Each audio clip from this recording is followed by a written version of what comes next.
Donc c'est l'équipe M5 pour le cas marketing au niveau collégial.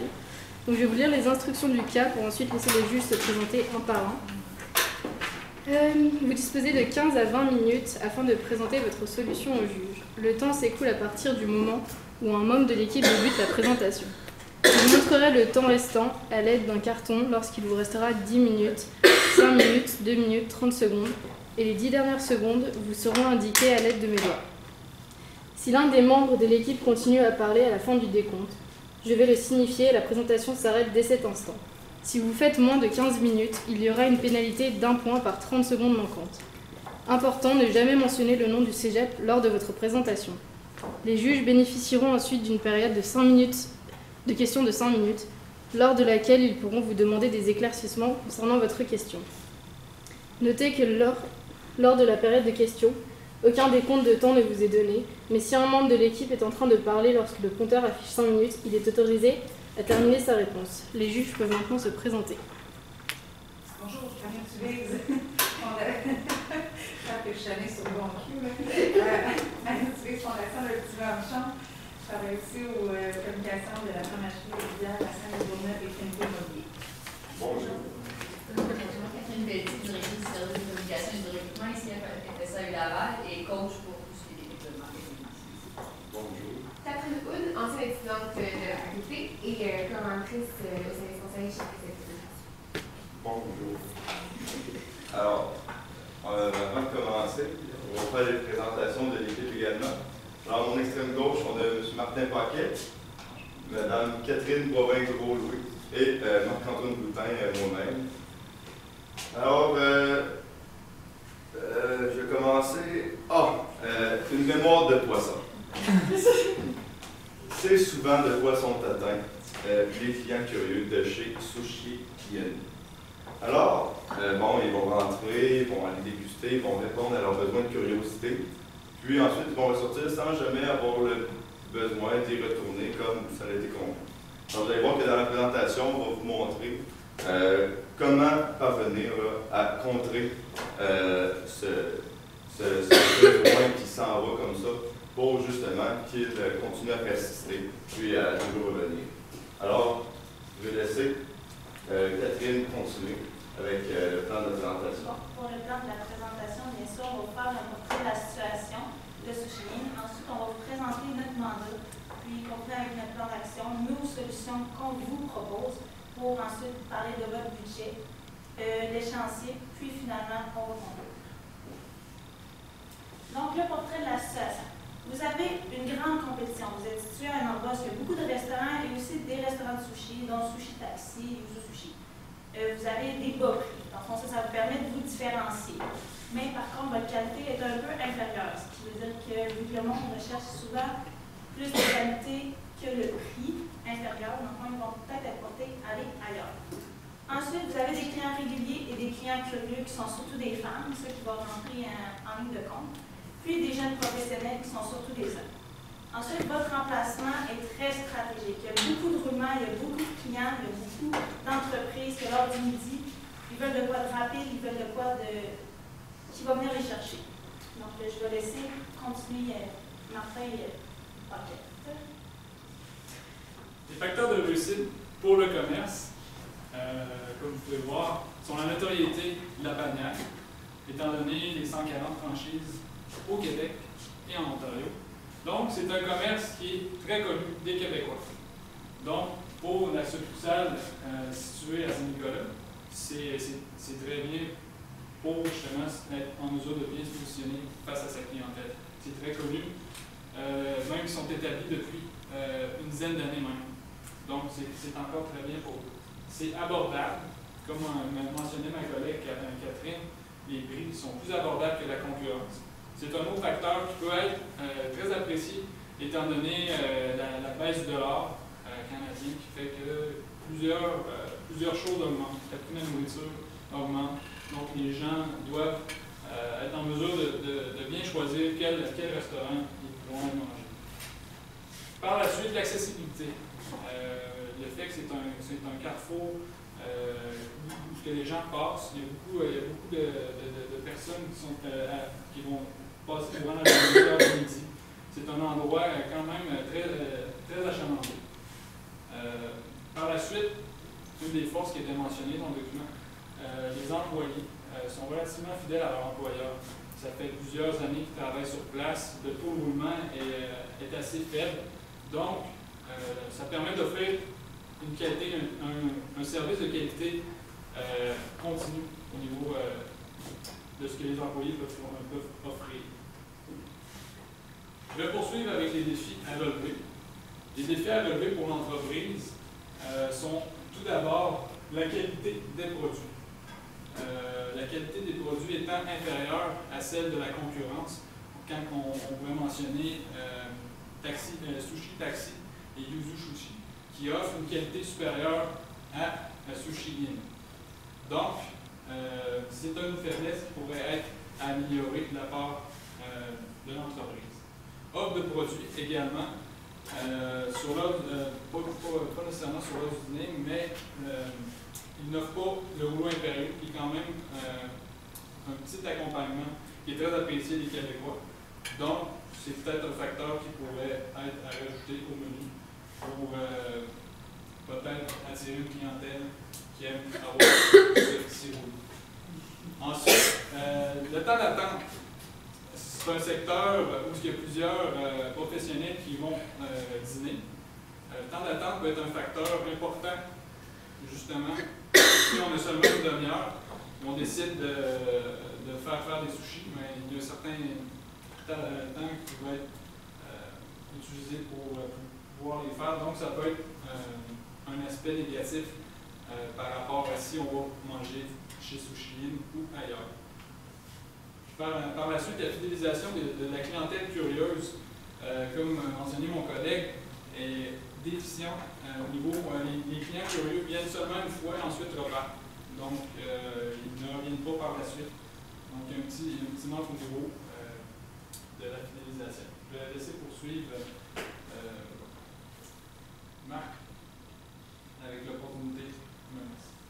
Alors, pour les opportunités, on a une grande opportunité de partenariat. Donc, aller avec ce qui nous entoure. Autant y aller avec les écoles, il y a quelque chose à faire avec ça, on va vous l'exprimer dans les prochaines diapositives. Puis, autant qu'il y a des partenariats avec des commerces aux alentours, on peut peut-être faire une carte rabais qui concerne certains commerces aux alentours, en excluant peut-être nos compétiteurs de sushi. Donc, c'est quelque chose qui peut venir nous aider à ce niveau-là. Parce que justement, les autres commerces, c'est peut-être plus des bannières, on est plus porté à aller souvent, comme le Tim Hortons, McDonald's et plein d'autres commerces de ce genre-là.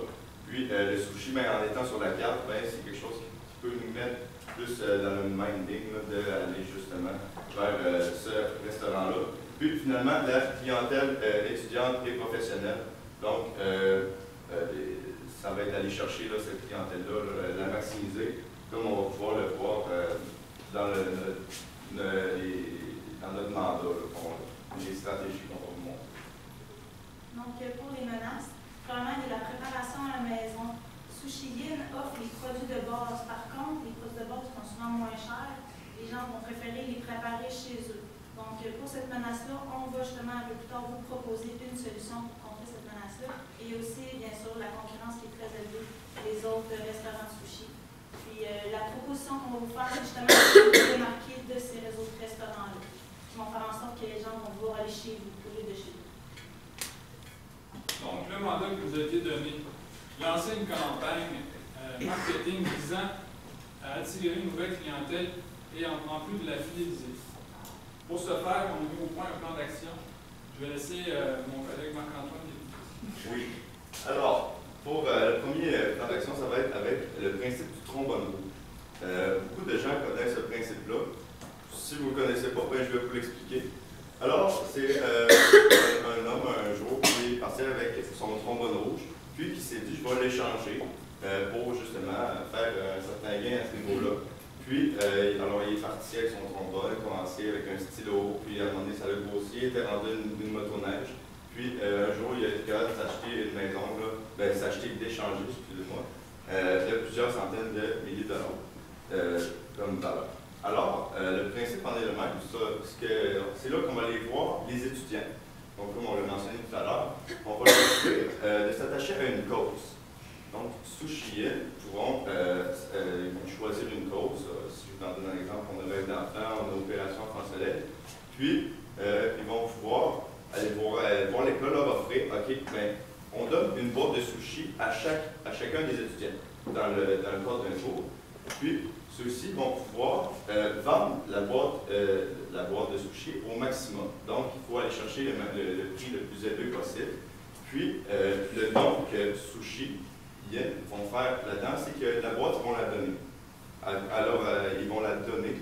Par contre, les étudiants, tout l'argent amassé avec ça, donc l'objectif, c'est d'aller chercher une valeur plus élevée pour la fondation. Et en même temps, Sushi donne une opportunité, justement, de se faire de la publicité avec une bonne cause, puis d'en faire parler aussi dans les familles. Donc là, on va chercher une clientèle plus jeune, ce qui est excellent à ce niveau-là, parce que, justement, on a vu aussi que la clientèle est vieillissante. Donc, en rajeunissant un peu, là, les jeunes vont être plus sensibilisés.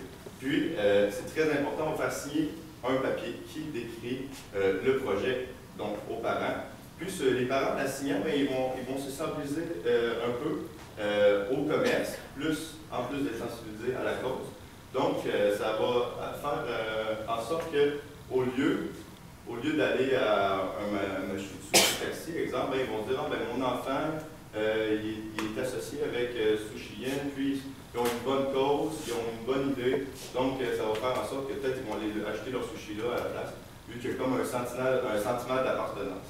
Puis, ça serait avoir le sushi de donner, donc à la communauté, donc à la cause en question qu'ils avaient choisi. Puis, le sushi, le souci, on peut faire le lien ici. Alors, maintenant... Je vais poursuivre avec la préparation sur place. La préparation sur place, pourquoi? Bien, en fait, c'est justement dû au fait que les familles préparent de plus en plus les sushis à la maison. N'ont pas l'équipement requis pour les faire, ils ne savent pas exactement comment les faire. Donc, nous, ce qu'on propose, c'est de pouvoir les préparer en succursale pour que les gens puissent venir justement apprendre comment en faire, puis en même temps, voir l'offre de produits que le commerce peut offrir. Donc, ça pourrait être un avantage pour aller encore rejoindre une certaine clientèle qui est hésitante, qui hésite à donner au commerce pour manger. Donc, ça peut être un attrait qui ne se fait pas ailleurs, à ma connaissance. Donc, c'est un aspect qu'on viendrait en même temps mettre dans des dépliants promotionnels et des affiches promotionnelles pour inciter les gens à venir essayer de faire leur propre sushi. Même on peut peut-être penser à faire un petit concours pour dire qui fait le meilleur sushi. Permettre de faire participer les gens pour aller chercher une clientèle, une plus grande clientèle, et même peut-être la fidéliser. Ensuite, notre dernier plan d'action. Donc, c'est Mon Ami Sushi. Donc, laissez-moi vous illustrer notre petit logo de Mon Ami Sushi. Donc, ça va être un petit poisson comme ça. Ce petit poisson-là va représenter le rabais que les clients qui vont amener un ami vont pouvoir se procurer. En plus de leur rabais de 10 Sushi a déjà une carte de membre. Cette carte de membre-là va leur permettre d'accumuler des points. Donc, en plus d'avoir un rabais de 10 lorsqu'ils amènent un ami, ils vont avoir 10 de plus de points. Donc, ça va permettre de fidéliser la clientèle qui ont déjà des cartes de membre et ainsi attirer la clientèle, et je parle ici surtout de la clientèle professionnelle, qui est souvent pressée. Donc, ils vont pouvoir venir chercher leur commande, mais dire « Hey, un ami, viens, je vais avoir 10 de rabais, puis si toi, tu vas pouvoir connaître ce nouveau restaurant-là qui existe déjà, mais qui connaissent peut-être pas. Donc, ça va permettre vraiment d'aller chercher de la nouvelle clientèle. Aussi, juste rajouter en même temps, quand ils sont deux, ben, ça leur permet de, on est deux, on va aller à Sushi Yin au lieu d'aller à un autre restaurant de sushi comme un avantage. Poursuivre avec le budget, comment on avait parti la somme qui était allouée pour faire la promotion des différentes idées qu'on nous a proposées. Le principe du contrôle rouge, avoir le sushi de redonner à la communauté, c'est la majeure partie du budget qui va y être consacrée, 1500 $. Donc, parce que les boîtes de sushi, c'est un certain montant, alloué à peut-être une soixantaine d'étudiants pour pouvoir faire la promotion en même temps d'une œuvre de bienfaisance. Donc, c'est sûr que c'est un peu plus dispendieux à ce niveau-là. Faire le tour des écoles aussi, voir ce qui pourrait être intéressé, les organismes communautaires. Donc, c'est pour ça qu'on a mis une valeur d'environ 50% du budget. Pour la préparation sur place, à ce moment-là, on parle seulement de publiciser un peu cette solution-là à l'aide des clients et des affiches promotionnelles. Donc, c'est 50% du budget qui représente environ 450 $. Pour être également attribuable avec mon ami sushi. Mon ami sushi, lui, c'est plus au niveau du 10% de rabais qui va venir être un peu épongé à l'aide du budget pour aider. Puis pour être fait sur une période de temps qui serait choisie par le propriétaire qui serait peut-être approprié selon l'achalandage. S'il y a moins d'achalandage, peut-être de faire cette promotion-là pour en attirer davantage. Ça serait à voir avec le propriétaire. Je vais laisser poursuivre ma collègue Catherine avec l'échéancier. Dans le fond, pour sushi d'aide à la communauté, dans le fond, ça va être surtout à l'automne, puis une campagne à l'hiver. Donc, il y aurait 2 campagnes pour soutenir des causes, pour essayer de rejoindre le plus d'étudiants possible. Donc, un groupe à l'automne, un groupe à l'hiver. Donc, ça va se répartir au total sur 1 an pour le budget. Ensuite, la préparation sur place, ça va être du jeudi au dimanche. Ça va être en tout temps, dans le fond. Ça va être aussi à voir avec le propriétaire. Si le propriétaire décide d'enlever cette promotion-là, mais on suggère fortement de la garder, vu que ça permet beaucoup d'attirer de la clientèle. Puis, ça leur permettrait aussi d'acquérir de nouvelles connaissances envers le sushi, connaître mieux le produit, voir que c'est un produit qui peut être de qualité, qu'ils font eux-mêmes, dans le fond. Ça va être là-dedans. Aussi, on avait parlé beaucoup des femmes enceintes, des fois qui peuvent être inquiètes, justement, ça leur permettrait de faire leur propre sushi. Ensuite, mon ami sushi, ça serait en tout temps. Donc, ceux qui veulent amener des amis auraient toujours un 10% de rabais, plus 10% plus de points, pour accumuler des points, avoir des sushis gratuits, etc. Donc, pour la conclusion, le sushi de donner à la communauté va permettre d'attirer de la clientèle jeune et dynamique, qui va permettre beaucoup de publicité sur Facebook, Twitter, etc., ce qui va vous permettre de renouveler votre clientèle. Ensuite, préparation sur place, ça va vous permettre de donner de la connaissance à votre nouvelle clientèle. Ensuite, mon ami sushi va vous permettre d'attirer la clientèle professionnelle et aussi par connaître, fidéliser, je veux dire, votre commerce. Donc ça, c'est notre solution qu'on vous propose pour justement contrer cette mémoire de poisson-là envers votre clientèle. Merci.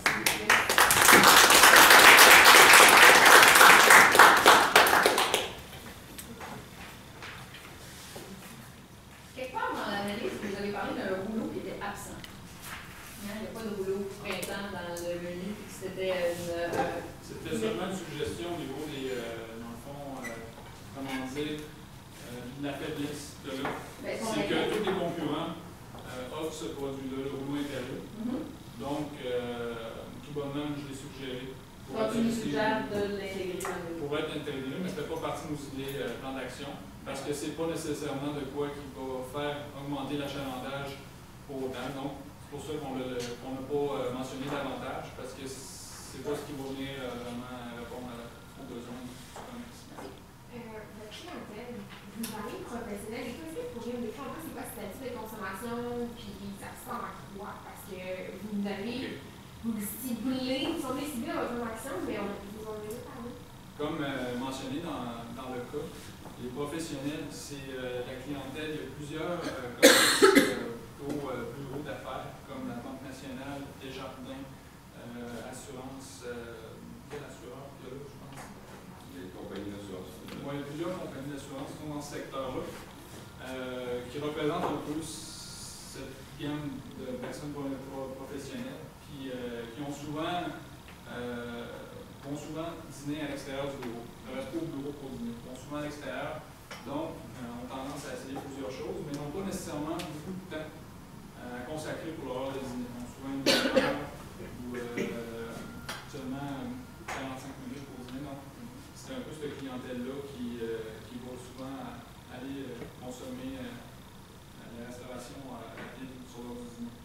Puis en quoi votre stratégie va être ici?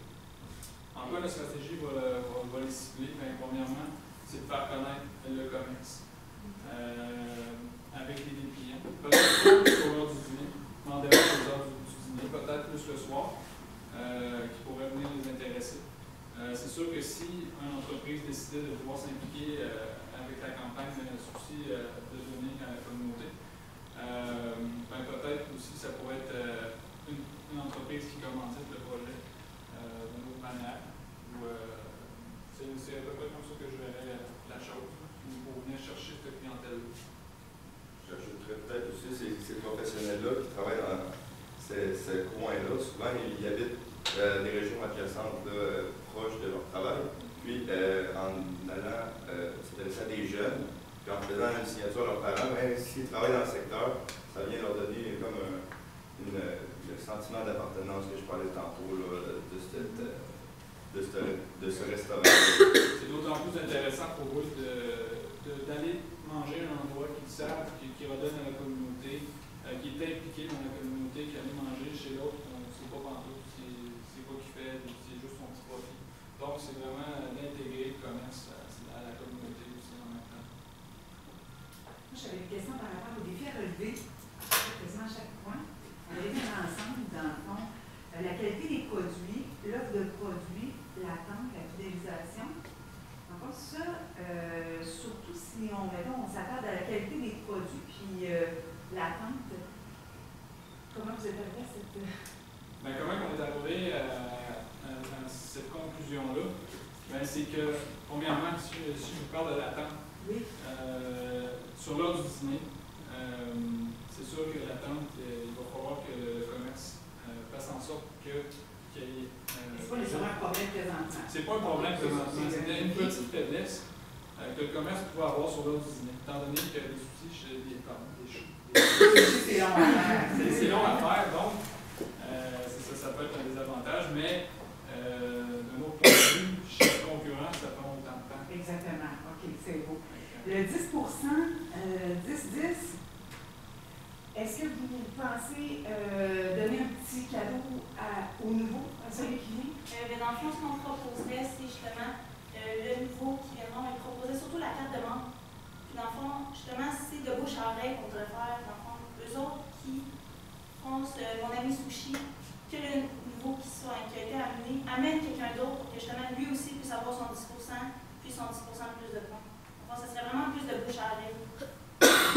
Donc, c'est vraiment celui qui amène que le jackpot au En début, puis après ça, en tant que le 10%, le 10% serait réparti entre les deux personnes, selon ce qu'ils vont consommer sur place, mais les deux ont droit à 10%. Ah, OK. Ah, OK, parfait. Donc, les deux, il y aurait le droit au 10% de la première fois. OK, parfait. Désolé, ça. Vous avez parlé de la concurrence élevée. Dans votre premier temps, j'aimerais ça comment que vous allez démarquer de votre concurrence. Si vous voulez faire une association avec eux, vous n'avez pas de la cannibalisation ou... L'association avec en fait, parce que dans votre analyse, dans les menaces, vous dites qu'il y a une concurrence élevée, ce qui est vrai, qui est direct et indirect. Vous avez direct les autres restaurants de sushi et indirect les autres restaurants. Donc, dans un premier temps, comment vous faites pour vous démarquer de ça, de ces concurrents-là avec votre stratégie? Puis, en même temps, vous avez proposé un peu plus loin un partenariat avec les concurrents, qui ne sont pas des sushis, mais c'est quand même des concurrents. Je comprends ce que vous voulez dire par là. On parlait des entreprises, plus des bureaux d'affaires, tout ce commerce adjacent à la restauration même. C'est plus les entreprises qui ont plusieurs employés, qui décident de venir dîner, peut-être faire un offre justement à l'entreprise pour dire, bon, mettons juste pour exemple les employés de chez Desjardins. S'il y a une offre qui est faite, peut-être que les employés de Desjardins, en montrant leur carte employée, ont le droit à un pourcentage de rabais, qui serait d'autant plus intéressant de choisir le commerce pour aller dîner là. Est-ce que ça répond à votre question? La deuxième, mais comment on fait pour démarquer Pour démarquer, dans le fond, vous voulez dire démarquer des concurrents adjacents? Pourquoi je dirais chez Yin ou les deux? C'est ça. Pour se démarquer, comme je le mentionnais tout à l'heure, c'est vraiment en faisant en sorte que l'entreprise s'implique dans la communauté auprès des gens, comme mentionné, qui ferait en sorte que c'est d'autant plus intéressant d'aller dîner ou manger là au lieu de les autres. Vous offrez beaucoup de rabais, 10%, on est déjà moins cher que la concurrence. Est-ce que vous n'avez pas peur qu'à un certain point, les gens viennent juste pour le prix, pas pour la qualité, pas pour l'ambiance? On ne réduit pas notre demande, juste l'élasticité de la demande par rapport au prix. Vous n'avez pas peur à un moment donné qu'on se retrouve quand même pour son frais? Oui, ben, mais encore là, 10%, on est quand même c'est pas un gros montant, donc c'est pas un gros pourcentage. Là. Le prix plus élevé, c'est quelque chose, c'est un petit montant sur la facture qui est toujours apprécié. Mais effectivement, c'est moins cher, sauf que la qualité, ils se démarquent comme ça. Donc, c'est une qualité qui est une bonne qualité, sauf comparé aux concurrents. C'est une qualité qui est moindre, un petit peu.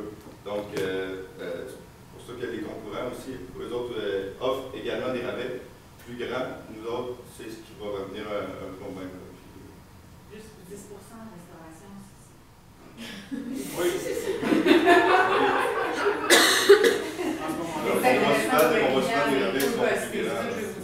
C'est comme mentionné dans le plan d'action, dans le fond, ça serait au bon jugement du propriétaire. Oui.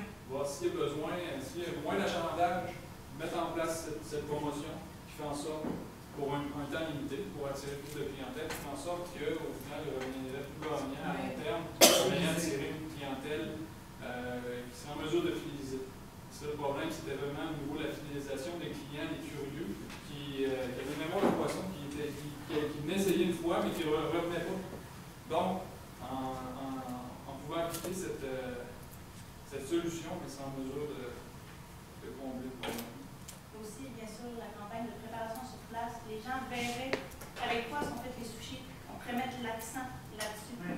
Les gens verraient de quoi sont faits leurs sushis. Fait qu'ils n'auraient pas peur d'y retourner après, tandis que chez les autres restaurants, ils ne voient pas, ils font pas. Il faut surtout mettre l'accent là-dessus. Ils voient l'expérience. Je peux vous arrêter, le temps est un peu. Oui, sinon on se fait.